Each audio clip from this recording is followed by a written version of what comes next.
മനോഹരമായ വിശുദ്ധ ദിവസത്തിന്റെ നല്ല പ്രഭാതത്തിൽ ദൈവാസന്നിധിയിൽ കടന്നു വന്നിരിക്കുന്ന എല്ലാ പ്രിയപ്പെട്ടവർക്കും യേശു ക്രിസ്തുവിൻ്റെ നിസ്തുല്യ നാമത്തിലുള്ള വിശുദ്ധ ദിന വന്ദനമറിയിക്കുകയും എല്ലാവരെയും കർത്താവിൻ്റെ പരിശുദ്ധവും പരിപാവനവുമായ നാമത്തിൽ ആരാധനയിലേക്ക് സ്വാഗതവും ചെയ്യുന്നു.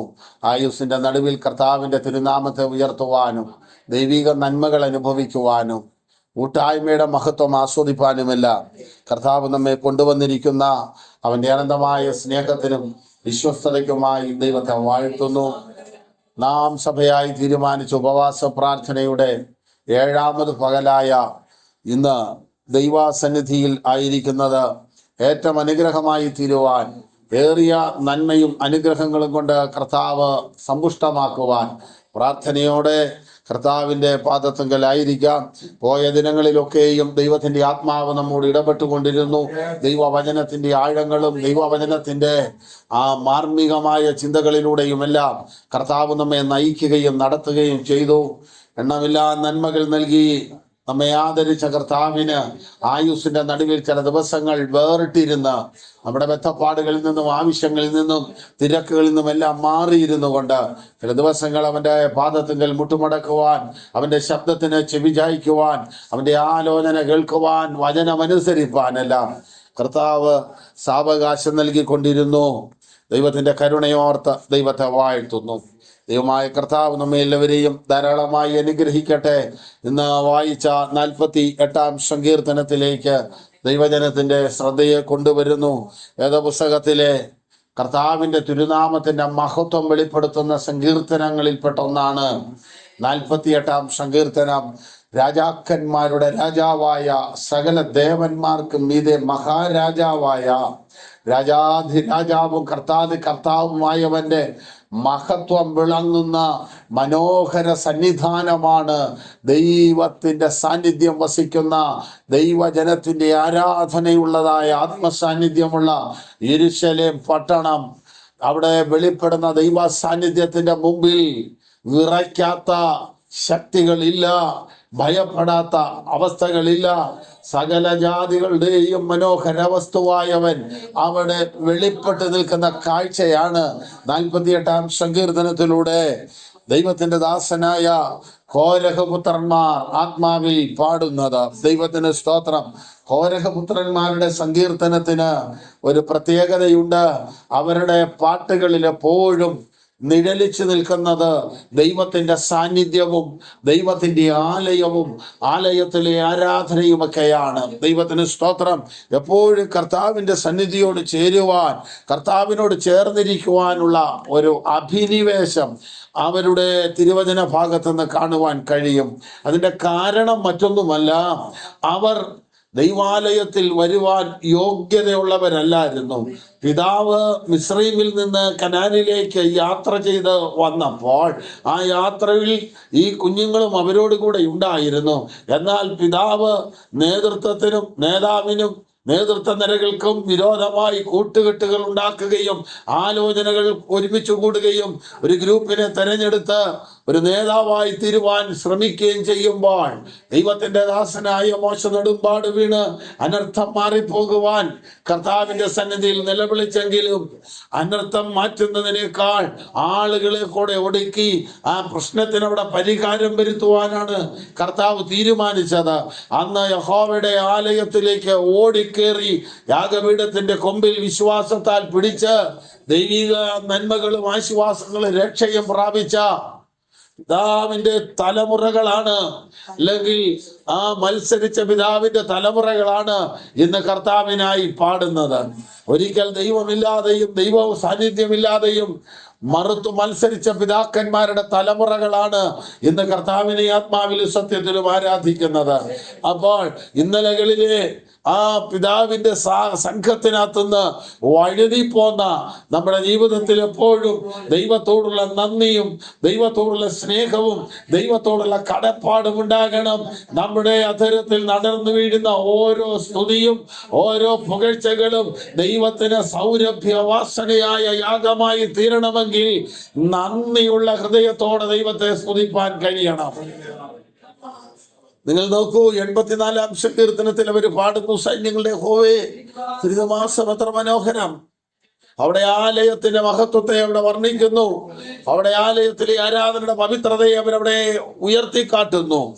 ഇവിടെ 48-ാം സങ്കീർത്തനത്തിലെ കേന്ദ്ര വിഷയം എന്ന് പറയുന്നത് ക്രിസ്തു സകല സംഭാരങ്ങളുടെയും സകല സംരംഭങ്ങളുടെയും സകല വിഭവങ്ങളുടെയും കേന്ദ്രമായാണ് ഈ സങ്കീർത്തനത്തിൽ പറയുന്നത്.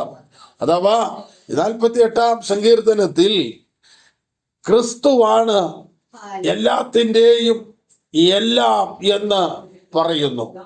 യഹൂദന്മാരോട് ബന്ധപ്പെട്ട് ഈ സങ്കീർത്തനം അവർ തിങ്കളാഴ്ച ദിവസങ്ങളിൽ വായിക്കുന്ന സങ്കീർത്തനമാണ് 48-ാം സങ്കീർത്തനം.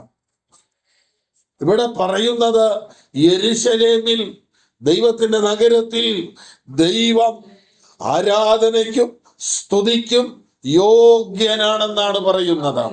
48-ാം സങ്കീർത്തനത്തിലേക്ക് വരുമ്പോൾ നാം ഇങ്ങനെ കാണുന്നു, നമ്മുടെ ദൈവത്തിന്റെ നഗരത്തിൽ, അവന്റെ വിശുദ്ധ പർവ്വതത്തിൽ വലിയവനും അത്യന്തം സ്തുത്യനുമാകുന്നു എന്ന് പറഞ്ഞാൽ, ആരാധനയ്ക്കായി അടുത്തു വരുമ്പോൾ ദൈവത്തിന് സ്തോത്രം പറയുവാനും സ്തുതി പറയുവാനുമായി നാം അടുത്തു വരുന്ന വിശുദ്ധ കൂടിവരവുകളിൽ മഹത്വം കൊടുക്കേണ്ടത് കർത്താവിനാണ്, വ്യക്തികൾക്കല്ല. കാരണം നമ്മുടെ സ്തുതികളിൽ ഉയർന്നു വരേണ്ടത് നമ്മുടെ കരത്തിന്റെ മിടുക്കോ നമ്മുടെ നാവിന്റെ വൈഭവമോ നമ്മുടെ കസർത്തോ കരുത്തോ അല്ല. യഹോവ സ്തുതികൾക്ക് യോഗ്യനാണെന്ന് പറയുന്നവരാകണം. എന്ന് പറഞ്ഞാൽ നാം ദൈവത്തെ ആരാധിക്കുവാൻ അടുത്തു വരുമ്പോൾ ദൈവം എൻ്റെ ജീവിതത്തിൽ ആരാധനയ്ക്ക് യോഗ്യനാണെന്ന് നിർമ്മല മനസാക്ഷിയോടെ പറയുവാൻ കഴിയുമ്പോഴാണ് നമ്മിൽ ദൈവം പ്രസാദിക്കുന്നത്, നമ്മിൽ ദൈവം മഹത്വം എടുക്കുന്നത്. ഈ വിശുദ്ധ ആരാധനയുടെ പകലിൽ എന്നെ കേൾക്കുന്ന പ്രിയമുള്ളവരെ, കർത്താവ് നമ്മിൽ മഹത്വം കൊള്ളുന്നുണ്ടോ? നമ്മുടെ ജീവിതത്തിൽ മഹത്വം കൊള്ളുന്നുണ്ടോ? നാം അവന്റെ സ്തുതികൾക്ക് അല്ലെങ്കിൽ നാം അവനെ സ്തുതിക്കുന്നതിന് യോഗ്യതയുള്ളവരാണോ? ശുദ്ധിയുള്ള അനുഭവത്തിൽ നിന്നുള്ള സ്തുതിയിലാണ് കർത്താവ് മഹത്വവും ബലവും ഭയങ്കരനുമായി വിളങ്ങുന്നത്. ദൈവത്തിന് സ്തോത്രം. നമ്മുടെ നഗരത്തിൽ, കർത്താവിന്റെ വിശുദ്ധ പർവ്വതത്തിൽ അവൻ വലിയവൻ, അവൻ അത്യന്തം സ്തുത്യൻ എന്ന് പറഞ്ഞാൽ രണ്ട് കാര്യമാണ് അവിടെ കാണുന്നത്. ഒന്ന്, ദൈവത്തിന്റെ നഗരത്തിൽ അല്ലെങ്കിൽ ദൈവത്തിന്റെ പർവ്വതത്തിൽ ദൈവാരാധനയിൽ വലിയവൻ ദൈവമാണെന്ന്. ഇവിടെ ആഴമായി പറഞ്ഞാൽ ദൈവാരാധനയിൽ വലിയവൻ ദൈവം മാത്രമാണ്. ദൈവത്തിന് സ്തോത്രം. നമ്മുടെ വലുപ്പങ്ങൾ കാണിക്കുവാൻ, നമ്മുടെ ശ്രേഷ്ഠതകൾ കാണിക്കുവാനുള്ള സ്ഥലമായി ആരാധന മാറരുത്. സമാഗമന കൂടാരത്തിന്റെ പ്രാകാരത്തിൽ ഇരിക്കുന്ന യാഗപീഠത്തിൽ ചെറിയ പക്ഷിയെ യാഗം കഴിക്കുന്നുണ്ട്, ആടിനെ യാഗം കഴിക്കുന്നുണ്ട്, 100 കിലോ വെയിറ്റുള്ള കാളയെ യാഗം കഴിക്കുന്നുണ്ട്.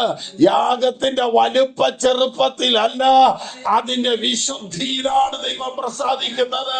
അപ്പോൾ വലിയ കാളയെ അർപ്പിക്കുന്നവനും ചെറിയ പക്ഷിയെ അർപ്പിക്കുന്നവനും നേരിയ മാവും വടകളും കൊണ്ടുള്ള കാഴ്ചകളെ അർപ്പിക്കുന്നവനും ദൈവപ്രസാദം ഒരുപോലെ ലഭിക്കുന്നുണ്ടെങ്കിൽ ആരാധനയിൽ വലിയവൻ ദൈവം മാത്രമാണ്. ആരാധനയിൽ ഉയരേണ്ടത് ദൈവത്തിന്റെ നാമമാണ്. ആരാധനയിൽ ശ്രേഷ്ഠമാകേണ്ടത് കർത്താവാണ്.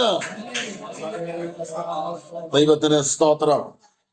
യഹോവയുടെ നഗരത്തിൽ, ഇത് എടുത്തു പറയുന്നു വേദപുസ്തകത്തിൽ പരിശുദ്ധാത്മാവ്.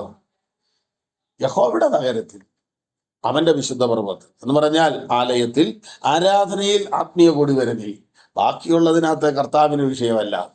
അതിൽ ദൈവമായിരിക്കണം വലുത്. ദൈവത്തിന് സ്തോത്രം. അങ്ങനെയും പറയാൻ പറ്റത്തില്ല. ഒരു ഭക്തനോടുള്ള ബന്ധത്തിൽ അവന്റെ ജീവിതത്തിന്റെ എല്ലാ മേഖലയിലും വലുത് ദൈവം മാത്രമാണ്. എന്നാൽ ആരാധനയിൽ എപ്പോഴും ഉയർന്നു കാണേണ്ടത് കർത്താവിന്റെ മഹത്വമാണെന്ന് ഇവിടെ കാണുന്നു. ദൈവത്തിന് സ്തോത്രം. എന്നിട്ട് അതിന്റെ വിശദീകരണമാണ് 2-ാം വാക്യത്തിൽ പറയുന്നു, മഹാരാജാവിന്റെ നഗരമായി. ഇത് ദാവീദിനെ അല്ല ഉദ്ദേശിക്കുന്നത്, ശൗലിനെ അല്ല ഉദ്ദേശിക്കുന്നത്. കാലാകാലങ്ങളിൽ യെരൂശലേമിന്റെ കൊട്ടാരത്തിൽ സിംഹാസനത്തിൽ ഇരുന്ന മഹാരാജാക്കന്മാരെ അല്ല ഉദ്ദേശിക്കുന്നത്. യെരൂശലേമിനെ കർത്താവ് പറയുന്നത്, ഞാൻ എൻ്റെ നാമം എന്നേക്ക് വിരിക്കേണ്ടതിന് ഞാൻ ഈ സ്ഥലത്തെ തിരഞ്ഞെടുത്തു എന്നാണ്. അപ്പോൾ കർത്താവിന്റെ നാമം വസിക്കേണ്ട സ്ഥലത്ത് കർത്താവാണ് വലുത്. പണ്ടൊക്കെ വീടിന്റെ ഫ്രണ്ടിലെ ഡോറിന്റെ മേളിലായിട്ട് ഒരു പ്ലാസ്റ്റിക് ഒരു തകരത്തിൽ ഇങ്ങനെ എഴുതി വെക്കുമായിരുന്നു, ക്രിസ്തു ഈ വീടിന്റെ നാഥൻ എന്ന്. അപ്പൊ ക്രിസ്തു വീടിന്റെ നാഥൻ എന്ന് വെളിയിൽ എഴുതിയേക്കുന്നേ. അകത്ത് കയറുമ്പോ വേറൊരു ബോർഡ് കാണാം, ഇവിടെ സന്നിഹിതരല്ലാത്ത ആളുകളുടെ കുറ്റം പറയരുത്. അതിന്റെ കീഴെ ഇരുന്നോണ്ടാ പറയുന്നത്. ബോർഡുകൾ കൊണ്ട് കാര്യമില്ല. കർത്താവാണ് ഈ വീടിന്റെ നാഥനെങ്കിൽ കർത്താവ് പറയുന്നതാണ് അവിടെ നടക്കേണ്ടത്.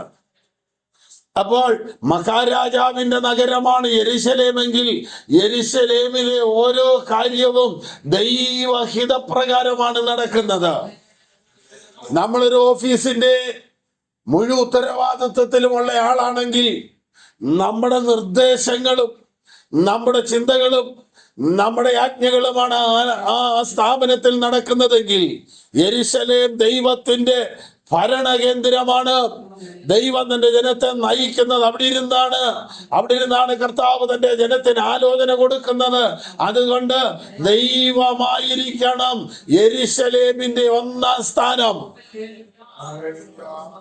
അത് അക്ഷരീക യെരൂശലേമാണെങ്കിൽ കർത്താവ് വസിക്കുന്നത് യെരൂശലേം എന്നതിനേക്കാൾ നമ്മിലാണ്. അപ്പൊ നമ്മിൽ കർത്താവ് വസിക്കുന്നെങ്കിൽ കർത്താവിന്റെ ഹിതമായിരിക്കണം നമ്മിൽ നടക്കേണ്ടത്, കർത്താവിന്റെ ഇഷ്ടമായിരിക്കണം നമ്മിൽ നിവൃത്തിയാകേണ്ടത്. അവന്റെ നിയന്ത്രണത്തിലായിരിക്കണം നാം, അവന്റെ സംരക്ഷണത്തിനകത്തായിരിക്കണം നാം. എങ്കിലേ മഹാരാജാവിന്റെ നഗരത്തിൽ എന്ന് ഉള്ള സങ്കീർത്തനക്കാരന്റെ ആ വാക്കുകളുമായി നമുക്ക് താദാത്മ്യം പ്രാപിക്കുവാൻ കഴിയുകയുള്ളൂ. ദൈവത്തിന് സ്തോത്രം. മഹാരാജാവിന്റെ നഗരമായി ഉത്തരഗിരിയായ സിയോൻ പർവ്വതം. ഉത്തരഗിരി എന്ന് പറഞ്ഞാൽ വടക്ക് വശം. ഉത്തരഗിരിയായ സിയോൻ പർവ്വതം ഉയരം കൊണ്ട് മനോഹരം, സർവഭൂമിയുടെയും ആനന്ദം. ഉന്നതനായ ദൈവം വസിക്കുന്നത് കൊണ്ട് ആ ഉയരം കൊണ്ടത് മനോഹരമാണ്. അതിനകത്ത് എപ്പോഴും ഒരു ആത്മസാന്നിധ്യവും ഒരു സ്വസ്ഥതയും നിവസിക്കുന്നത് കൊണ്ട് അത് സർവഭൂമിയുടെയും ആനന്ദമാണ്. ക്രിസ്തീയ ആരാധന എന്ന് പറയുന്നത്, അല്ലെ ക്രിസ്ത്യാനികളുടെ പാട്ടുകളും പ്രാർത്ഥനകളും എന്ന് പറയുന്നത്, അത് ക്രിസ്ത്യാനികൾക്ക് വേണ്ടി മാത്രമല്ല. ഇവിടെ ബാക്കി ഏത് മതങ്ങളും ഏത് മാർഗങ്ങളും അവരിൽ മാത്രം ഒതുക്കുമ്പോൾ നമ്മുടെ പ്രാർത്ഥന എന്ന് പറയുന്നത് സർവഭൂമിക്കും ആനന്ദമാകുന്ന പ്രാർത്ഥനയാണ്. രക്ഷകൻ ഈ ഭൂമിയിലേക്ക് അവതരിച്ചപ്പോൾ അവനെ കുറിച്ച് ദൂതന്മാർ വെളിപ്പെടുത്തുന്ന യാഥാർത്ഥ്യം സർവജനത്തിനും ഉണ്ടാകാനുള്ള സന്തോഷം എന്ന് പറഞ്ഞാൽ ഇതൊരു പ്രത്യേക ആളുകളെ മാത്രം ഉദ്ദേശിച്ചുള്ളതല്ല. യേശു ക്രിസ്തു ലോകരക്ഷിതാവാണ്, ക്രിസ്തുജ്ഞാനികളുടെ രക്ഷിതാവല്ല. അപ്പൊ ക്രൈസ്തവ മതം എന്ന് അത് പിന്നീടായി പോയെങ്കിലും ക്രൈസ്തവ മതമല്ല, അതൊരു മാർഗമാണ്. ദൈവത്തിന് സ്തോത്രം. അതുകൊണ്ടാണ് അത് സർവഭൂമിയുടെയും ആനന്ദമായി മാറുവാൻ ഇടയാകുന്നത്. ലോക സമാധാനത്തിന് വേണ്ടി പ്രാർത്ഥിക്കുന്ന ഏതൊക്കെ മാർഗങ്ങൾ ഇവിടെയുണ്ട്. എല്ലാവരും ദൈവകൃപയിൽ നിൽക്കുവാൻ പ്രാർത്ഥിക്കുന്ന, ലഹരി വിമുക്തരാകുവാൻ പ്രാർത്ഥിക്കുന്ന, സമാധാനപൂരിതമായ കുടുംബങ്ങളാകുവാൻ പ്രാർത്ഥിക്കുന്ന വേറെ ഏത് സമൂഹം ഇവിടെയുണ്ട്? ആളുകൾ നന്നായി ജീവിക്കണമെന്നും സമാധാനം അനുഭവിക്കണമെന്നും സ്വസ്ഥത അനുഭവിക്കണമെന്നും ആഗ്രഹിച്ച് ഓരോ കൂടിവരവുകളിലും ആ കാര്യം പ്രാർത്ഥിക്കുന്ന, യുദ്ധമില്ലാത്ത, ഭീഷണികളില്ലാത്ത, മതസ്പർദ്ധയില്ലാത്ത ഒരു ലോകമുണ്ടാകാൻ പ്രാർത്ഥിക്കുന്ന വേറൊരു സമൂഹം ഇവിടെ ഏതുണ്ട്? അങ്ങനെ വരുന്നത് കൊണ്ടാണ് ഇത് സർവഭൂമിയുടെയും ആനന്ദ വിഷയമായി തീരുന്നത്. ദൈവത്തിന് സ്തോത്രം. നമ്മുടെ കാഴ്ചപ്പാട് നമ്മിലും നമ്മുടെ കുടുംബത്തിലും നമ്മുടെ കുഞ്ഞുങ്ങളിലും മാത്രം ഒതുങ്ങിപ്പോകുന്ന ഒരു കാഴ്ചപ്പാടല്ല. നമ്മുടെ കാഴ്ചപ്പാട് നമ്മുടെ ഭവനം വിട്ട്, നമ്മുടെ സഭ വിട്ട് പുറത്തേക്ക് ഇറങ്ങുമ്പോഴാണ് യേശു ക്രിസ്തുവിന്റെ കാഴ്ചപ്പാടിലേക്ക് നമ്മൾ വരുവാനിടയാകുന്നത്. യേശു ക്രിസ്തുവിന്റെ കാഴ്ചപ്പാട് യഹൂദനിൽ മാത്രം ഒതുങ്ങുന്ന കാഴ്ചപ്പാടല്ല. ദൈവത്തിന് സ്തോത്രം. കർത്താവിന്റെ കാഴ്ചപ്പാടിനെ കുറിച്ച് പറയുന്നു, നിങ്ങൾ യെരൂശലേമിലും യഹൂദയിലും ശമരിയിൽ എല്ലായിടത്തും ലോകത്തിന്റെ അറ്റത്തോളം കണ്ടോ. ആ കർത്താവിനെ ആരാധിക്കുന്ന, ആ ദൈവത്തെ സ്നേഹിക്കുന്ന നാം നമ്മിൽ ഒതുങ്ങിപ്പോകുവാൻ ആഗ്രഹിക്കരുത്. നാം സർവഭൂമിയുടെയും ആനന്ദമായിരിക്കണം. പൗലോസ് എന്താണ് പറയുന്നത്? രക്ഷിക്കപ്പെടുന്നവരുടെ ഇടയിലും നശിച്ചു പോകുന്നവരുടെ ഇടയിലും ഞങ്ങൾ ദൈവത്തിന് സൗരഭ്യവാസനയാകുന്നു എന്ന് പറഞ്ഞാൽ, നശിച്ചു പോകുന്ന ഒരു കൂട്ടമുണ്ട്, പാപികൾ, ലോകക്കാർ. രക്ഷിക്കപ്പെടുന്ന ഒരു കൂട്ടമുണ്ട്, ദൈവജനം. ഈ രണ്ടിടത്തും ഞങ്ങൾ രണ്ട് രീതിയിലല്ല, ഞങ്ങൾ രണ്ടിടത്തും സൗരഭ്യം പരത്തുന്നവരാണ്. ദൈവത്തിന് സ്തോത്രം. മഹാരാജാവിന്റെ നഗരമായ ഉത്തരഗിരിയായ സിയോൻ പർവ്വതം ഉയരം കൊണ്ട് മനോഹരം എന്ന് പറഞ്ഞാൽ എല്ലാ മാർഗത്തെക്കാളും ഉന്നതമായ മാർഗമാണ് ക്രൈസ്തവ മാർഗം. ഈ ലോകത്തിലെ എല്ലാ മതങ്ങളും സ്ഥാപിക്കപ്പെട്ടത് ചോര എടുത്തുകൊണ്ടാണ്, വാളെടുത്ത് വെട്ടിക്കൊണ്ടാണ്. ഈ ലോകത്തിലെ സകല രാഷ്ട്രങ്ങളും രാജാക്കന്മാർ സ്ഥാപിച്ചത് അവർ വാളെടുത്ത് ചോര ചീന്തിയാണ്, ജീവൻ എടുത്തുകൊണ്ടാണ്. എന്നാൽ കർത്താവിന്റെ രാജ്യം ഇവിടെ സ്ഥാപിച്ചത് ജീവൻ കൊടുത്തുകൊണ്ടാണ്, ചോര കൊടുത്തുകൊണ്ടാണ്. ജീവൻ എടുത്ത് ആരംഭിച്ച പല രാജ്യങ്ങളും രാഷ്ട്രങ്ങളും ആ നേതാക്കന്മാരോടുകൂടെ അത് വിസ്മൃതിയുടെ ലോകത്തിലേക്ക് വിലയം പ്രാപിക്കുമ്പോൾ ജീവൻ അങ്ങോട്ട് കൊടുത്ത് സ്ഥാപിച്ച ക്രൈസ്തവ മാർഗം, അതിന്റെ നായകൻ ഈ ഭൂമിയിൽ നിന്ന് മാറി ഉന്നതത്തിലേക്ക് പോയിട്ടും അതിന് ഇപ്പോഴും അഭംഗുരം ഒരു ക്ഷീണവുമില്ലാതെ പോകുന്നതിന്റെ പിന്നിലെ കാരണം ഇത് സ്പർദ്ധയുടെ മാർഗമല്ല, ഇത് സ്വാർത്ഥതയുടെ മാർഗമല്ല, ഇത് സ്നേഹത്തിന്റെയും ദൈവകൃപയുടെയും സ്നേഹത്തിൽ വ്യാപരിക്കുന്ന സമാധാനത്തിന്റെയും മാർഗമായതുകൊണ്ടാണ്. ലോകത്തിൽ എല്ലാ മതങ്ങളും വാളെടുക്കുവാൻ, ഉപദേശം സ്ഥാപിക്കുവാൻ, അവരുടെ ആളുകളെ പിടിച്ചു നിർത്തുവാൻ, ആയുധമെടുക്കാൻ അനുശാസിക്കുമ്പോൾ വാളുറയിലിടാൻ പറഞ്ഞൊരു മാർഗമുണ്ടെങ്കിൽ അത് നാം പ്രസംഗിക്കുന്ന യേശു ക്രിസ്തുവിന്റെ മാർഗമേ ഉള്ളൂ.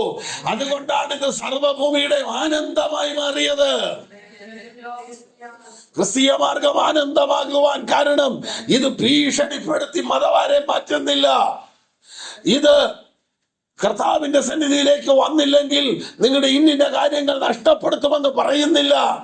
എന്ന് പറഞ്ഞാൽ ഒരുവൻ ഏതവസ്ഥയിലായിരിക്കുന്നുവോ ആ അവസ്ഥയ്ക്ക് മാറ്റം വരാതെ അവന്റെ അകത്ത് മാറ്റം വരുത്തുവാൻ പരിശ്രമിക്കുന്ന മാർഗമായത് കൊണ്ടാണ് ഇത് സർവഭൂമിയുടെ ആനന്ദമാകുന്നത്. മഹാരാജാവിന്റെ നഗരമായി ഉത്തരഗിരിയായ സിയോൻ പർവ്വതം ഉയരം കൊണ്ട് മനോഹരവും സർവഭൂമിയുടെയും ആനന്ദമാകുന്നു. ഇനി അത് സർവഭൂമിയുടെയും ആനന്ദമായി തീരുന്നതിന്റെ കാരണം എന്തെന്ന് ചോദിച്ചാൽ, അതിന്റെ അരമനകളിൽ ദൈവം വെളിപ്പെട്ട് വന്നിരിക്കുന്നു. ഒരു കൊട്ടാരത്തിന്റെ അരമന എന്ന് പറയുന്നത് അതിന്റെ ഏറ്റവും ഉൾവശങ്ങളാണ്. അതിന്റെ അരമനകളിൽ 144 സങ്കീർത്തനത്തിൽ സങ്കീർത്തനക്കാരൻ പറയുന്നു, ഞങ്ങളുടെ പുത്രന്മാർ ബാല്യത്തിൽ തഴച്ചു വളരുന്ന തൈ പോലെയും ഞങ്ങളുടെ പുത്രിമാർ അരമനയുടെ മാതിരിയായി കൊത്തിയ മൂലത്തൂണുകൾ പോലിരിക്കട്ടെ എന്ന് പറഞ്ഞാൽ നല്ലപോലെ സമയമെടുത്ത് അലങ്കരിച്ച് നല്ല ഷേപ്പ് വരുത്തി അത്ര ശ്രേഷ്ഠതയോടെ ആക്കിയിരിക്കുന്ന തൂണുകൾ പോലെ ദൈവത്തിന് സ്തോത്രം ആയിരിക്കട്ടെ എന്ന് പറഞ്ഞിങ്ങനെ വന്നിട്ട് നിന്റെ കൊത്തളങ്ങളിൽ സ്വൈര്യവും നിന്റെ അരമനകളിൽ സമാധാനവും ഉണ്ടാകട്ടെ എന്ന് 126 സങ്കീർത്തനത്തിന്റെ 7-ാം വാക്യത്തിലും പറയുന്നു. അങ്ങനെ വരുമ്പോൾ ഈ കൊത്തളങ്ങളിലും അരമനകളിലും സമാധാനം ഉണ്ടാകാൻ കാരണം എന്താന്ന് ചോദിച്ചാൽ അതിന്റെ അരമനകളിൽ ദൈവം ഒരു ദുർഗമായി വെളിപ്പെട്ടിരിക്കുന്നത് കൊണ്ടാണ് അതിന്റെ അരമനകളിൽ സമാധാനം ഉണ്ടാകുന്നത്. അല്പം കൂടെ വേദപുസ്തക അടിസ്ഥാനത്തിൽ പറഞ്ഞാൽ നമ്മുടെ ഹൃദയത്തിന്റെ അകത്തെ ഉള്ളറകളാകുന്ന അരമനകളിൽ സമാധാനം ഉണ്ടാകുന്നതിന്റെ കാരണം സമാധാന പ്രഭുവായ കർത്താവ് നമ്മുടെ അകത്ത് സജീവമായിരിക്കുന്നതുകൊണ്ടാണ്. ഉണ്ടായിട്ട് കാര്യമില്ല, സജീവമായിരിക്കണം, ആക്റ്റീവായിരിക്കണം കർത്താവ്. ഇല്ലെങ്കിൽ നിർജീവാനുഭവം തന്നെയായിരിക്കും കർത്താവ് ഉണ്ടെങ്കിലും. കർത്താവ് തമ്മിൽ സജീവമാകുമ്പോഴാണ്, കർത്താവ് തമ്മിൽ ആക്റ്റീവ് ആകുമ്പോഴാണ് നമ്മുടെ അകത്ത് സമാധാനം ഉണ്ടാകുന്നത്. ദൈവത്തിന് സ്തോത്രം. നിങ്ങൾക്കറിയാമോ, വലിയ തിരമാലയുള്ള കടലിലൂടെ കപ്പൽ പോകുമ്പോൾ കപ്പലിന്റെ മുകൾ ഭാഗം ഏറ്റവും ആടി ഉലയും. ഒരു സാധനവും അതിനകത്ത് വെക്കാൻ പറ്റുകയില്ല. മനുഷ്യൻ പോലും എവിടെയെങ്കിലും പിടിച്ചു നിന്നില്ലെങ്കിൽ ഓടി മറിഞ്ഞ് ഉരുണ്ടു പോകും. എന്നാൽ ഈ കപ്പലിന്റെ ഷേപ്പ് മുകളിൽ നിന്ന് വീതി കൂടി വന്നിട്ട് താഴേക്ക് വരുമ്പോൾ വീതി കുറച്ച് വരുന്നത് കൊണ്ട് ഈ മേളിലെ അത്രയും വലിയ ഇളക്കോ അനക്കോ ഒന്നും അടിഭാഗത്തോട്ട് വരുമ്പോ ഇല്ല. ദൈവത്തിന് സ്തോത്രം. ക്രിസ്തു അകത്തു വസിക്കുന്ന ഒരു ദൈവ പൈതലിന് ഈ ഭൂമിയിലെ പുറം ലോകത്തിൽ, ഭൗതിക ലോകത്തിൽ പ്രശ്നങ്ങളുടെ വലിയ ഓളവും തിരകളും ഒക്കെ അവനെ അലട്ടുന്നുണ്ടെങ്കിലും കർത്താവിന്റെ സന്നിധിയിൽ ഒരു ഉറപ്പ് ആഴത്തിലുള്ളത് കൊണ്ട് അവന്റെ അകത്തൊരു ക്ഷീണം വരുന്നില്ല. കടൽ തീരത്ത് പോയിട്ടുള്ള ആളുകൾക്കറിയാം, കടൽ തീരത്ത് കിടക്കുന്ന ചില കപ്പലുകൾ തിരമാല വരുമ്പോൾ ഇങ്ങനെ ആകാശം മുട്ട് ഉയർന്നിട്ട് പിന്നെ താഴോട്ട് വരും. നമ്മളോർക്ക് ഇപ്പൊ ഇതുമായിട്ട് അങ്ങ് പോകുന്നത് പുറംകടലിലേക്ക് ഈ തിരമാലകൾ ഇതിനെ വലിച്ചോണ്ട് പോകുമെന്നൊക്കെ ഓർക്കും. എന്നാൽ ഒരു തിരമാലകൾക്കും പറിച്ചെടുക്കുവാൻ കഴിയാത്തത്ര ശക്തമായ ഒരു നങ്കൂരം ഈ കപ്പലിൽ നിന്ന് ഈ കടലിന്റെ ആഴത്തിലേക്ക് ഇട്ടിരിക്കുന്ന കൊണ്ട് ഓളങ്ങൾ ഉണ്ടാക്കുന്നുണ്ട്, ചലനം ഉണ്ടാക്കുന്നുണ്ടെങ്കിലും ഈ ഒരു അനുഭവത്തിൽ നിന്ന്, ഈ തീരത്ത് നിന്ന് ഈ കപ്പലിനെ പറിച്ചു കളയുവാൻ ഈ അടിക്കുന്ന തിരമാലകൾ പോരാ. പറഞ്ഞത് പ്രിയപ്പെട്ടവരെ, ലോകത്തിൽ ഈ സംസാര സാഗരത്തിൽ അനേക പ്രതികൂലങ്ങളുടെയും പ്രതിസന്ധികളുടെയും നൂതനമായ അല്ലെങ്കിൽ പുരാതനമായ വ്യത്യസ്തങ്ങളായ വിവിധങ്ങളായ തിരമാലകളും ഓളവുമൊക്കെ നമ്മുടെ ജീവിതത്തിന് നേരെ അടിക്കാം. എന്നാൽ ക്രിസ്തീയ ജീവിതത്തിൽ നാം ചുവട് പറഞ്ഞു പോകാത്തതിന്റെ കാരണം കർത്താവിന്റെ സന്നിധിയിൽ ആഴമേറിയ ഉറപ്പ് നമുക്കുള്ളത് കൊണ്ടാണ്. അതിന്റെ അരമനകളിൽ ദൈവം ഒരു ദുർഗമായി വെളിപ്പെട്ടു വന്നിരിക്കുന്നു. 4-ാം വാക്യം നിങ്ങളൊന്ന് വായിച്ചേ. അവർ ഒന്നിച്ചു കടന്നു പോകും. 4-ാം വാക്യത്തിൽ നാം ഇങ്ങനെ വായിക്കുന്നു, യെരൂശലേം സർവഭൂമിയുടെയും ആനന്ദമായിരിക്കുമ്പോൾ അനേക രാജാക്കന്മാർ ഒരുമിച്ച് കൂട്ടം കൂടി യെരൂശലേമിന്റെ നേരെ വന്നു. എന്നാൽ ദൈവം ഒരു ദുർഗമായി നിൽക്കുന്നത് കൊണ്ട് അവരെല്ലാം കടന്നുപോയി. വന്ന രാജാക്കന്മാരെല്ലാം പരാജയപ്പെട്ടു പോയിട്ടും യെരൂശലേം സർവഭൂമിയുടെയും ആനന്ദമായി നിൽക്കുകയാണ്. ദൈവത്തിന് സ്തോത്രം. ക്രൈസ്തവ മാർഗത്തെ എതിർത്ത ഓരോ നേതാക്കന്മാരും, ഓരോ രാജാക്കന്മാരും, ഓരോ ഭരണാധിപന്മാരും അവരെല്ലാം അവരുടെ കാലത്ത് ചെയ്യാവുന്ന സകല ദോഷവും ചെയ്തിട്ട് ഈ മാർഗത്തെ ഒടുക്കി കളയുവാൻ ശ്രമിച്ചെങ്കിലും അവരെല്ലാം എല്ലാം കടന്നുപോയി ഇപ്പോഴും ജയത്തോടെ തല ഉയർത്തി ഈ മാർഗം നിൽക്കുന്നതിന്റെ കാരണം അതാണ്. ദൈവത്തിന് സ്തോത്രം. അതിന്റെ അരമനകളിൽ ദൈവം ദുർഗമായി നിൽക്കുന്നത് കൊണ്ടാണ്.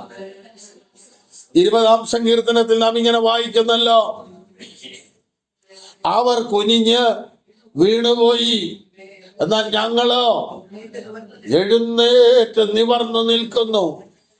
അവരെല്ലാം വീണുപോയിട്ടും, ഉപദ്രവിച്ചവരെല്ലാം വീണുപോയിട്ടും ഞങ്ങൾ ഉയർന്നു നിൽക്കുന്നെന്ന് ഇസ്രായേല് സാക്ഷ്യം പറയുകയാ ദൈവസന്നിധിയിൽ. Praise the Lord. ദൈവത്തിന് മഹത്വം. പ്രിയമുള്ളവരെ, അനേക കഷ്ടങ്ങൾ നമ്മുടെ ജീവിതത്തിൽ വന്ന് നമ്മളെ വീഴ്ച കളയുവാൻ നോക്കി. എന്നാൽ ഇതിനെയെല്ലാം നാം അതിജീവിച്ച് നമ്മുടെ ദൈവത്താൽ നാം നിവർന്നു നിൽക്കുമ്പോൾ ഈ വിശുദ്ധ ആരാധനയുടെ പകലിൽ പോയ ദിനങ്ങളിൽ അനേകർ പട്ടുപോയ ലോകത്തിൽ അനേക ഭക്തരും ശക്തരും അനേക ശ്രേഷ്ഠരും ഉന്നതരും അനേക അറിവുള്ളവരും കഴിവുള്ളവരും സൗന്ദര്യമുള്ളവരും പ്രായമേറിയവരും പ്രായം കുറഞ്ഞവരുമെല്ലാം പട്ടുപോയ ലോകത്തിൽ ജീവിതത്തിന്റെ ഗമ കൊണ്ടല്ല, ജീവിതത്തിന്റെ മിടുക്ക് കൊണ്ടല്ല, എന്നാൽ അവരെല്ലാം വീണുപോയപ്പോഴും കർത്താവിന്റെ സന്നിധിയിൽ നിവർന്നു നിൽക്കുവാൻ ദൈവം നമുക്ക് കൃപ നൽകിയത് കൊണ്ടാണ് ഈ വിശുദ്ധ ആരാധനയിൽ ഇന്ന് പകൽ അടുത്തു വന്ന് നിത്യനായ ദൈവത്തെ ആത്മസന്തോഷത്തോടെ ആരാധിക്കുവാൻ, പവിത്രതയോടെ പരിപാവനതയോടെ കർത്താവിന്റെ നാമത്തെ ഉയർത്തുവാൻ ദൈവം നമുക്ക് അനുഗ്രഹവും കൃപയും പകർന്നത്. ദൈവത്തിന് സ്തോത്രം. 7-ാം വാക്യത്തിലേക്ക് നമുക്കൊന്ന് വരാം. നീ കിഴക്കൻ കാറ്റുകൊണ്ട് തർശീസ് കപ്പലുകളെ ഉടച്ചു കളയുന്നു. മതി. ഈ സങ്കീർത്തനവുമായിട്ട് നോക്കുമ്പോൾ ഈ സങ്കീർത്തനത്തിലെ മറ്റ് വാക്യങ്ങളുമായിട്ടൊന്നും ഇതിന് വലിയ ബന്ധമുള്ളതായിട്ട് നമുക്ക് തോന്നുകയില്ല. മഹാരാജാവിന്റെ കാര്യം പറഞ്ഞ് നേരെ കടപ്പുറത്തോട്ട് പോവാം. തർശീസ് കപ്പലുകളെ ഉടച്ചു കളയുന്നു. ഇവിടെ തർശീസ് കപ്പലുകൾ എന്നുദ്ദേശിക്കുന്നത് അനുസരണക്കേട്, അഹങ്കാരം, ഞാനെന്ന ഭാവം എന്നിവയാണ് ഈ തർശീസ് കപ്പലുകളോട് ഉപമിക്കുന്നത്. തർശീസ് വേഗത്തിൽ കീഴടങ്ങുമെന്നൊക്കെ ദൈവത്തിന്റെ വചനത്തിൽ വായിക്കുന്നല്ലോ. കാരണം ഇവിടെ രാജാക്കന്മാർ ഒന്നിച്ചുകൂടി അവരതുപോലെ കടന്നുപോയി എന്ന് പറഞ്ഞിട്ട് നീ കിഴക്കൻ കാറ്റുകൊണ്ട് തർശീസ് കപ്പലുകളെ ഉടച്ചുകൾ. ഈ അനുസരണക്കേടാണെന്നൊക്കെ പറഞ്ഞതിന്റെ പിന്നിലെ കാരണം എന്താന്ന് ദൈവവചനത്തിലേക്ക് നമുക്ക് വരാം. യോനായുടെ പുസ്തകം 1-ാം അധ്യായം അതിന്റെ 3-4 വാക്യങ്ങളിൽ അമിത്തായിയുടെ മകനായ യോനായ്ക്ക് ദൈവത്തിന്റെ ആലോചനയുണ്ടായി. നീ പുറപ്പെട്ട് മഹാനഗരമായ നിനവയിലേക്ക് ചെന്ന് അതിന് വിരോധമായി പ്രസംഗിക്കുക. ദൈവം തരുന്ന ദൂത് എപ്പോഴും സന്തോഷിപ്പിക്കുന്നതും ആനന്ദിപ്പിക്കുന്നതും മാത്രമല്ല, വിരോധമായ ദൂതുമുണ്ട്. ദൈവത്തിന് സ്തോത്രം. കാരണം ദൈവത്തിന്റെ ആത്മാവ് ഒരുവനെ രക്ഷയിലേക്ക് കൊണ്ടുവരാൻ ആഗ്രഹിച്ചാൽ അവനെ സന്തോഷിപ്പിക്കുന്ന രീതിയിൽ ആവണമെന്നില്ല കർത്താവിന്റെ സന്ദേശം. ഒരുപക്ഷെ അവനെ അനുതാപത്തിലേക്കും അവനെ കുറ്റബോധത്തിലേക്കും പാപ പ്രേരണകൾ ഉണ്ടാക്കിയ അനുഭവങ്ങളെ കുറിച്ച് ബോധ്യം വരുത്തണമെങ്കിൽ ദൈവത്തിന്റെ വചനം വാളുപോലെ ഇടപെടേണ്ടതായി വരും. വേറെ ചിലയിടത്ത് ചുറ്റിക പോലെ ഇടപെടേണ്ടതായി വരും. വേറെ ചിലയിടത്ത് അത് തേൻ പോലെ ഇടപെടേണ്ടതായി വരും. മറ്റ് ചിലയിടത്ത് വചനം പാല് പോലെ ഇടപെടേണ്ടതായി വരും. വചനം ക്രിയ ചെയ്യുന്നത് പ്രസംഗിക്കുന്ന ദൈവദാസന്റെ നാക്കിന്റെ മനോഹര വിരുതിലല്ല, പിന്നെയോ നിയന്ത്രിക്കുന്ന വചനത്തിന്റെ ഉടമസ്ഥനായ കർത്താവിന്റെ ആത്മാവിന്റെ നിയോഗത്തിലാണ് വചനം മുമ്പോട്ട് പോകുന്നത്. അപ്പോൾ നീ പുറപ്പെട്ട് മഹാനഗരമായ നിനവയിൽ ചെന്ന് അതിന് വിരോധമായി പ്രസംഗിക്ക എന്ന് പറഞ്ഞു. യോന ഇത് കേട്ടേച്ച് നേരെ തർശീസിലേക്ക് പോയി. ദൈവത്തിന് സ്തോത്രം. നിനവയ്ക്ക് ഈ യാപ്പോ കടവിൽ നിന്ന് 500 മൈലാണുള്ളത്. യോന പോയ തർശീസ് എന്ന് പറയുന്നത് ഇന്നത്തെ സ്പെയിനാണ്. അവിടോട്ട് 2000 കിലോമീറ്റർ ഉണ്ട് എന്ന് പറഞ്ഞാൽ ഇനിയും ദൈവം എന്നോട് സംസാരിക്കണ്ട, ഞാൻ കേൾക്കുകയില്ല, അതുകൊണ്ട് പോകാവുന്ന അത്രയും ദൂരത്തോട്ട് പോവുക. എന്നാൽ 139-ാം സങ്കീർത്തനം പറയുന്നു, നീ ഉഷസിന്റെ ചിറക് ധരിച്ച് സമുദ്രത്തിന്റെ അറ്റത്ത് ചെന്ന് പാർത്താൽ അവിടെയും എന്റെ കര നിന്നെ നടത്തും. ദൈവത്തിന് സ്തോത്രം. നിനവയ്ക്ക് പോകാനായിട്ട് ദൈവത്തിന്റെ ആത്മാവ് പറഞ്ഞപ്പോൾ യോന തർശീസിലേക്ക് പോയി. ഒത്തിരി കാര്യമുണ്ട്. ഈ അശൂരിന്റെ തലസ്ഥാനമാണ് നിനവെ. അശൂര്യര് വന്ന് ഇസ്രായേൽ മക്കളെ പല പ്രാവശ്യം ആക്രമിച്ച് ഉപദ്രവിച്ച് വല്ലാതെ വിഷമിപ്പിച്ചിട്ടുണ്ട്. അതുകൊണ്ട് യോനായ്ക്കറിയാം, യോന എന്ന് പ്രസംഗിച്ചാൽ അവര് മാനസാന്തരപ്പെടും. മാനസാന്തരപ്പെട്ടാൽ ആ പട്ടണത്തെ കർത്താവ് നശിപ്പിക്കുകയില്ല. അപ്പൊ ഞാൻ പോകാതിരുന്നാൽ അവർ നശിച്ചോളൂ. ഈ വിചാരത്തിലാണ് യോന ഇരുന്നത്. ദൈവം കൃപാലുവാണ് എന്ന് പറഞ്ഞാൽ നീയാണ് നിനവയിൽ പോകേണ്ടതെന്ന് ദൈവം കണ്ടിട്ടുണ്ടെങ്കിൽ യോനായെ നീ എവിടെ പോയാലും കഷ്ടമനുഭവിച്ചാണേലും തിരിച്ചു വരണം. അനുസരിച്ചാൽ ദൈവത്തിന്റെ അനുഗ്രഹമാ, മത്സരിച്ചാൽ വില കൊടുത്ത് തിരിച്ചു വന്ന് ദൈവഹിതം ചെയ്യേണ്ടതായി വരും. അപ്പോൾ ഓർക്കുക, യോന പോയി പൊക്കോട്ടെന്ന് ദൈവവും വെച്ചു. യോന അനുസരിക്കാതെ വന്നപ്പോൾ സമുദ്രത്തിലെ മത്സ്യം ഈ ദൈവത്തെ അനുസരിച്ചു. യോന അനുസരിക്കാതെ വന്നപ്പോൾ പുഴു ദൈവത്തെ അനുസരിച്ചു. യോന ദൈവത്തെ അനുസരിക്കാതെ വന്നപ്പോൾ ആവണക്ക് ദൈവത്തെ അനുസരിച്ചു. എന്ന് പറഞ്ഞാൽ പർവ്വതങ്ങൾ, മലകൾ, കുന്നുകൾ, താഴ്വരകൾ, കാട്ടിലെ മൃഗങ്ങൾ ഇതെല്ലാം എന്റേതാന്ന് കർത്താവ് പറയുന്നതിന്റെ കാരണം അതാ. ആവണക്കിനോട് മുളയ്ക്കാൻ പറഞ്ഞപ്പോൾ ആവണക്ക് മുളച്ചു. പിറ്റേന്ന് കുത്താൻ ഒരു പുഴുവിനോട് കൽപ്പിച്ചു. ആ പുഴു ചെന്ന് ആവണക്കിനെ കുത്തണമെങ്കിൽ നിങ്ങളൊന്ന് ഓർത്ത് നോക്കണം. പൊരിവെയിലത്ത് ഒരു പുഴു പഴുത്തു കിടക്കുന്ന മണൽത്തിട്ട വഴി, മണൽ തീരത്തൂടെ ഇതിന്റെ അടുത്തോട്ട് ചെല്ലുക എന്ന് പറഞ്ഞാൽ എത്ര ബുദ്ധിമുട്ടുള്ള കാര്യമാണ്. മണൽത്തരികൾ ഇതിന്റെ കാലെ പിടിക്കുകയില്ല. അത് പെട്ടെന്ന് പോകാനൊക്കത്തില്ല.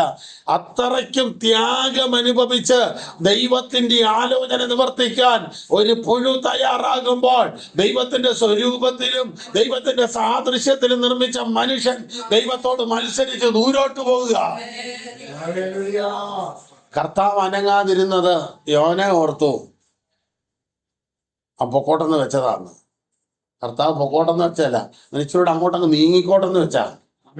കാരണം ഇവൻ പോയവൻ നീന്തി ഇവിടെ വരരുത്. അതിനുവേണ്ടി മൗനമായിട്ടിരുന്നതാ. നമ്മളൊക്കെ ചെയ്യുന്ന ചിലതൊക്കെ ദൈവം അനുവദിക്കുന്നതെന്ന് തോന്നുന്ന വെറുതെയാ.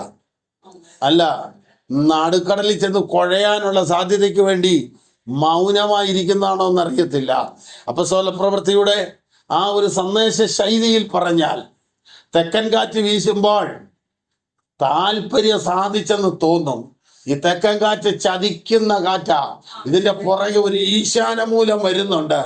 അതുകൊണ്ട് ഈ തെക്കൻ കാറ്റ് കണ്ട് പടക് നീക്കിയാൽ, കപ്പല് നീക്കിയാൽ ഈശാനമൂലനകത്ത് പെടാൻ സാധ്യതയുണ്ട്. യോന പോയി, ദൈവം മിണ്ടിയില്ല. കുറെ അങ്ങ് പൊക്കോട്ടെന്ന് വെച്ചതിന്റെ കാരണം അങ്ങ് ചെന്ന് കഴിഞ്ഞപ്പോൾ ഹോവയോ സമുദ്രത്തിൽ ഒരു ശക്തിയേറിയ കാറ്റ് ഈ തർശീസ് കപ്പലുകളിലേക്ക് അടിച്ചു. വചനം പറയുന്നു, ഈ ശക്തിയേറിയ കാറ്റുകൊണ്ട് തർശീസ് കപ്പലുകളെ ഉടയ്ക്കുന്നു എന്ന് പറഞ്ഞ യോനായുടെ മനോഭാവങ്ങളെ ഉടച്ച് വാർത്തിട്ട് ദൈവം യോനായെ കൊണ്ട് ചെയ്യിക്കേണ്ട കാര്യം ചെയ്യിക്കുന്നത് പോലെ മഹാരാജാവായ ദൈവത്തിന്റെ ഉത്തരഗിരിയായ സിയോൻ പർവ്വതമായ യെരൂശലേമിന്റെ പട്ടണത്തിനകത്ത് അതിന്റെ അരമനകളിൽ ആരാധനയുള്ള, സമാധാനമുള്ള, സന്തോഷമുള്ള, സ്വസ്ഥതയുള്ള ആ അരമനയ്ക്കകത്ത് ദൈവം വസിക്കുന്നെങ്കിൽ യോന ഓർത്തു, ദൈവം വെളിയിലും യോന മറ്റൊരിടത്ത് വന്ന. യോനയ്ക്ക് അറിയത്തില്ല യോനയുടെ ഉള്ളിലാ ദൈവം എന്ന്. യോന വീണ ഉടനെ ദൈവം ഒരു മത്സ്യത്തോട് കൽപ്പിച്ചു, പൊരുത്തം വരും. അവനെ ഒരു പരിക്കും ഇല്ലാതെ, ഒരു തുള്ളി വെള്ളം പോലും കുടിക്കാതെ നീ അങ്ങ് വിഴുങ്ങിയേക്കണം. ദൈവത്തിന് സ്തോത്രം. യോനയുടെ പുസ്തകം പ്രസംഗിക്കുക അല്ലാത്തത് കൊണ്ടാണ് ഞാൻ ഇങ്ങനെ വേഗത്തിൽ പോകുന്നത്. ദൈവത്തിന് സ്തോത്രം. യോനായ്ക്ക് ഒരു കപ്പലേലും ഉണ്ടായിരുന്നു. കപ്പലില്ലിപ്പ നടുക്കടലില്ല. വീണ ഉടനെ തന്നെ ഒരു മത്സ്യം അവനെ വിഴുങ്ങി. എന്ന് പറഞ്ഞാൽ അവന്റെ എല്ലാ മേഖലകളും ഇരുട്ടിലായി. യോനായുടെ സ്വാതന്ത്ര്യം നഷ്ടപ്പെട്ടു. യോനായുടെ എല്ലാ വഴികളും അടഞ്ഞു. യോന തന്നെ പറയുന്നു, കടൽ പുല്ല് എൻ്റെ തലപ്പാവായി. മത്സ്യത്തിന്റെ വയറ്റിൽ സുഖമായിട്ട് ഉറങ്ങുകയല്ല, അതിൻ്റെ അടി കിടന്നവൻ അയ്യം വിളിച്ചെന്ന. ദൈവത്തിന് സ്തോത്രം. കർത്താവ് പറയാതെ മത്സ്യം വാതുറക്കുകയില്ല. അകപ്പെട്ടു. ശരിക്കും യോന അകത്ത് പെട്ടു. ദൈവ വഴി അല്ലാത്ത വഴികളെല്ലാം ഇതാ.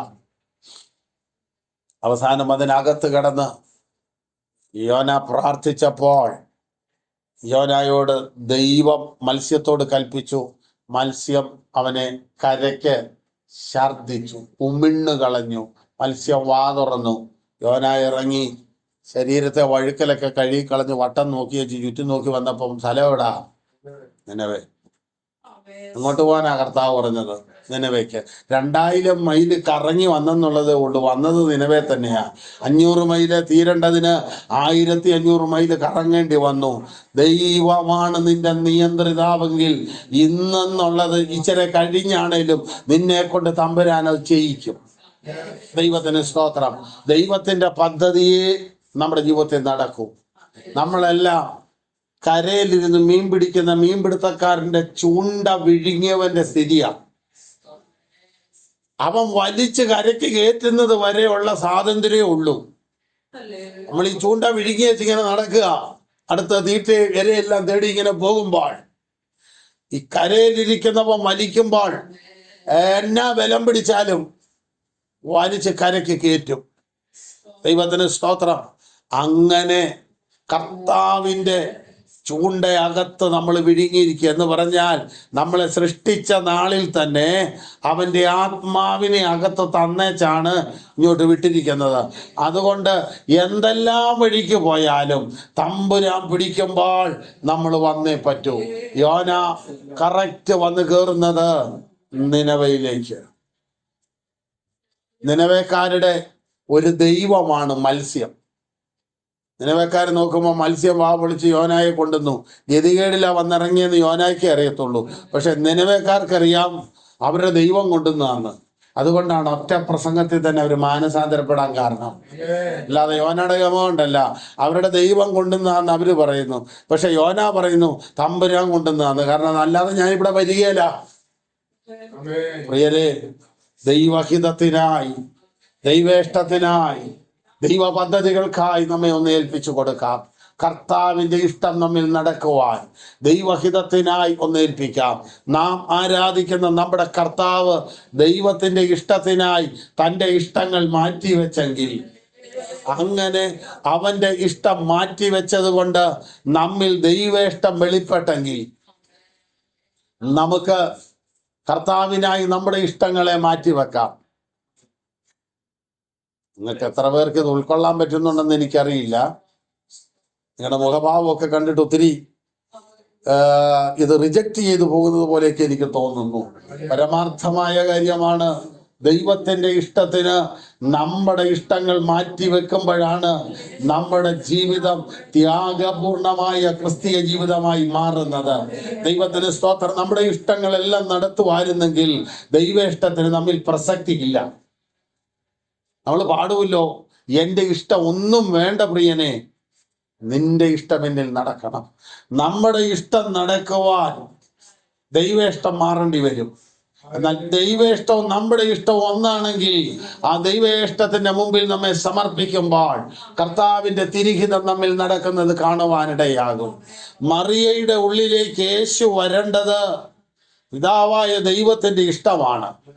ആ ഇഷ്ടത്തിന് മറിയ, ഇതാ കർത്താവിന്റെ ദാസി, നിന്റെ ഇഷ്ടം എന്നിൽ നടക്കട്ടെന്ന് ദൈവേഷ്ടത്തിന് ഏൽപ്പിച്ചപ്പോഴാണ് ക്രിസ്തു ജനിച്ചത്.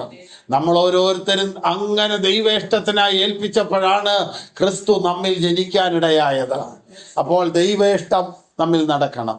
പൗലോസ് ചില ലേഖനങ്ങൾ എഴുതുമ്പോൾ അതിൻ്റെ ആരംഭത്തിൽ ഇങ്ങനെ കാണാം, ദൈവേഷ്ടത്താൽ ക്രിസ്തു യേശുവിന്റെ ദാസനായ പൗലോസ്. അപ്പോൾ പൗലോസ് എഴുതിയത്, ഒരു ദിവസം നേരം വെളുത്ത് കടുക്കാപ്പിയെ കുടിച്ചോണ്ട് ഇങ്ങനെ ഇരുന്നപ്പോൾ എന്നാൽ 2 കത്തെഴുതി, 2 ദൂതൊക്കെ പറഞ്ഞവരെ അങ്ങോട്ട് വിരട്ടിയേക്കാം എന്നോർത്തല്ല. അവനെഴുതിയത് ദൈവത്തിന്റെ ഇഷ്ടത്താലാണ്. നമ്മുടെ ജീവിതത്തിന്റെ ഓരോ ദിവസവും നമ്മുടെ ഇഷ്ടമല്ലെന്ന് നമ്മൾ അറിയണം. ദൈവത്തിന്റെ ഇഷ്ടമാണ്. നമ്മുടെ ഇഷ്ടമായിരുന്നെങ്കിൽ ആയുസ് അവസാനിക്കില്ലായിരുന്നു, പൊക്കോട്ടെന്ന് വെച്ചേനെ. നമ്മുടെ ഇഷ്ടമല്ലാത്തത് കൊണ്ടാണ് അതൊരു നിശ്ചിത സമയമാകുമ്പോൾ ചെന്ന് അവസാനിക്കുന്നതിന്റെ കാരണം. ഈ ഭൂമിയിൽ നാം എങ്ങനെ ജീവിക്കണമെന്നും എത്ര നാൾ ജീവിക്കണമെന്നും എത്ര ആയുസ് വരെ ഇവിടെ കാണണമെന്നും തീരുമാനിക്കുന്നത് നമ്മളല്ല, നമ്മുടെ കർത്താവാണ്. ഇവിടെ നമ്മൾ കഴിക്കുന്ന ഒരു മരുന്നും നമ്മുടെ ആയുസ് നീട്ടാൻ പറ്റുന്നതല്ല. ആരോഗ്യത്തിന് കൊള്ളാം, കാലാവസ്ഥയ്ക്ക് നല്ലതാ, ക്ഷീണം വരികയില്ല, മസിൽ കയറും, വണ്ണം വെക്കും, നീളം വെക്കും, ഇങ്ങനെ ഒരുപാട് മരുന്നുകൾ ഉണ്ടെങ്കിലും ആയുസ് നീട്ടി കിട്ടാൻ ഒരു മരുന്ന് ഇന്നു വരെ ഇല്ല. ഇതെല്ലാം ഈ കഴിക്കുന്ന മരുന്നെല്ലാം ആയുസ് കുറയ്ക്കേ ഉള്ളൂ. എന്ന കർത്താവ് ഒരുത്തൻ ഇട്ടിരിക്കുന്ന ആ ഒരതിര് ഇന്ന് വരെ മാറ്റാൻ ഒരു മനുഷ്യനും കഴിഞ്ഞിട്ടില്ലെന്നുള്ളതാണ്. അങ്ങനെയാണെങ്കിൽ അവന്റെ ഇഷ്ടം അങ്ങ് നടക്കാൻ ഏൽപ്പിച്ച പോരെ. ദൈവത്തിന് സ്തോത്രം. യോന ഓടിയിട്ടും യോന ഉദ്ദേശിച്ച പോലെ നടന്നില്ല. സർവശക്തനായ ദൈവത്തിന്റെ കരങ്ങളിലേക്ക് വീണ്ടും തിരികെ വരിക. പൗലോസ് അവസാനിപ്പിക്കാൻ വേണ്ടി, ഈ മാർഗം ഇല്ലാതാക്കാൻ വേണ്ടി നോക്കിയതാ. കറങ്ങിത്തിരിഞ്ഞ് അവസാനം കർത്താവിനെ പ്രസംഗിക്കുന്നവനായി വരിക. നിങ്ങളൊന്ന് ഓർത്ത് നോക്കിയേ, യെരുശലേമിൽ നിന്ന് അധികാരപത്രമൊക്കെ മേടിച്ച് കുതിരപ്പുറത്ത് പോയേച്ച് അവിടെ ചെന്ന് മാനസാന്തരപ്പെട്ട് കണ്ണും കാണാൻ മേലെ ഉണ്ടാനും മേലാതിരുന്ന് ഉപവസിച്ച് പ്രാർത്ഥിച്ച് തിരിച്ച് യെരുശലേമിലോട്ട് വരിക. യേശു തന്നെ രക്ഷകരെന്ന് പ്രസംഗിച്ചോണ്ട്. നീ പിന്നെ എന്നത്തിന് പോയതായിരുന്നെന്ന് അവിടെ ഉള്ളവർ ചോദിച്ചു കഴിഞ്ഞാൽ, പോയതൊക്കെ ശരിയാ, പക്ഷേ ഇടയ്ക്ക് വെച്ച് നമ്മുടെ കയ്യിൽ നിന്ന് പോയി എന്ന് വേണേൽ പൗലോസിന് പറയാം. ദൈവത്തിന് സ്തോത്രം. നാണക്കേടൊന്നും പൗലോസിന് തോന്നിയില്ല. കാരണം ഇന്ന് വലിയ വാള് കളിച്ചാണല്ലോ പോയത്. എന്നിട്ട് തിരിച്ചു വരുന്ന എങ്ങനെയാ? യേശു ക്രിസ്തു തന്നെ ദൈവം എന്ന് പറഞ്ഞുകൊണ്ട് വരിക. കുതിരപ്പുറത്തൊക്കെ കയറി പോയത്. അപ്പൊ കണ്ണ് കാണാൻ മേല, വല്ലവനും കയ്യെ പിടിച്ചു കൊണ്ടുപോയി എവിടെയെങ്കിലും ഇരിക്കുന്ന പോലെ ആയിപ്പോയി പൗലോസ്. നമ്മുടെ ഇഷ്ടങ്ങളല്ല പ്രിയരെ നടക്കുന്നത്. ദൈവയിഷ്ടം നടക്കണം, ദൈവഹിതം നടക്കണം. നമ്മുടെ ഓരോ ദിവസങ്ങളും ഉൾക്കൊള്ളുന്ന 24 മണിക്കൂറിന്റെ ഓരോ മിനിറ്റുകളും കർത്താവിൻ്റെ നിയന്ത്രണത്തിലാണ്, കർത്താവിൻ്റെ ഇഷ്ടത്തിലാണ്. നമ്മൾ പ്ലാൻ ചെയ്യും പലതും, പക്ഷേ അതിൻ്റെ എല്ലാം പൂർത്തീകരണം എന്ന് പറയുന്നത് കർത്താവിലാണ്. യാക്കോബിന്റെ ലേഖനം അത് വളരെ വ്യക്തമായി പറയുന്നു. നിങ്ങൾക്ക് ആർക്കെങ്കിലും നാളെ ഇന്ന സമയത്ത് ചെന്ന് ഇന്നിന്ന വ്യാപാരം ചെയ്ത് ഇത്ര രൂപ ഉണ്ടാക്കുമെന്ന് നിങ്ങൾക്ക് ആർക്ക് പറയാം? അങ്ങനെ പറയരുത്. കർത്താവ് പറഞ്ഞു, നാളെയെ കുറിച്ച് ചിന്തിക്കരുത്. നാളെ എന്നുള്ളത് നമുക്കുള്ളതല്ല. നമ്മൾ പ്ലാൻ ചെയ്യുന്നു. കർത്താവിന് ഹിതമുണ്ടെങ്കിൽ ഞങ്ങൾ ഇന്നത് ചെയ്യുമെന്നല്ലേ നിങ്ങൾ പറയേണ്ടതെന്ന് യാക്കോബിന്റെ ലേഖനത്തിൽ പറയുന്നു. നമ്മളിവിടെ നമ്മുടേത്, നമുക്കുള്ളത്, നമ്മുടെ സ്വന്തം, നമ്മുടെ ബന്ധം, നമ്മുടെ പിടിപാട്, നമ്മുടെ സ്വാധീനം എന്നൊക്കെ പറയുമ്പോൾ നമ്മളിവിടെ ഇല്ലെങ്കിൽ നമുക്ക് ഇത് വല്ലതും ഉണ്ടോ?